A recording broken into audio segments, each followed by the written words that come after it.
ஸ்ரீமடங்கள் அப்படின்னு சொல்றது. மடம் அப்படின்னாலே நிறைய வித்யாபியாசம் நடக்கக்கூடிய இடத்துக்கு தான் மடம்னு பேரு. வித்தைகள்னு பார்த்தோம்னா ஏராளமாக இருக்கு. நமது வைதிகமான மதத்துல வேதங்களாக இருக்கட்டும், அதனுடைய அர்த்தங்களை தெரிந்து கொள்வதற்காக ஏற்பட்ட கிரந்தங்கள், அதாவது அங்கங்களாக இருக்கட்டும், வேதாங்கங்கள், புராணங்கள், இதிகாசங்கள், இதெல்லாம் நிறைய இருக்கு. இது எல்லாத்தையும் அபியாசம் செய்து கொண்டு அதை கத்துக்கிறதுக்காக இருக்கக்கூடிய இடத்துக்கு தான் மடம்னு பேரு. அதெல்லாம் சொல்லி கொடுக்கக்கூடிய இடத்துக்கு தான் மடம்னு பேரு அப்படின்னு டிக்ஷனரி சொல்லும். இத அங்கங்க நிறைய ஏற்படுத்தி இருக்கா பெரியவாள்லாம். சங்கர பகவத் பாதால்னா நிறைய இடங்கள்ல மடங்களை ஸ்தாபனம் பண்ணியிருக்கா. இந்த மாதிரி ஒவ்வொரு ஆச்சாரியாலும் நிறைய மடங்களை ஸ்தாபனம் பண்ணியிருக்கா. இதனுடைய நோக்கம் என்ன அப்படின்னா, இந்த தர்மத்தை நன்னா பிரச்சாரம் பண்ணணும்.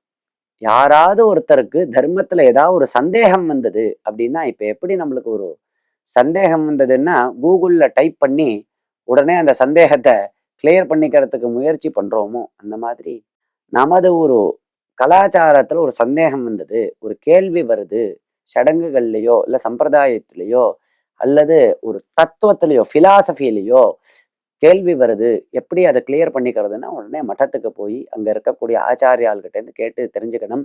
அவளும் நிறைய தர்ம பிரச்சாரம் பண்ணுவா, உபன்யாசங்கள் பண்ணுவா, சிஷ்யாளுக்கெல்லாம் சொல்லி கொடுப்பா. இப்படி எப்படி ஒவ்வொரு ஊருக்கும் பல ஸ்கூல் இருக்கோ அந்த மாதிரி அந்தந்த இடத்துல பல மடங்களை நிறுவினார்கள். அதன் மூலமாக தர்ம பிரச்சாரங்கள் செய்தார்கள். அதற்காக தான் மடங்கள் ஏற்பட்டன.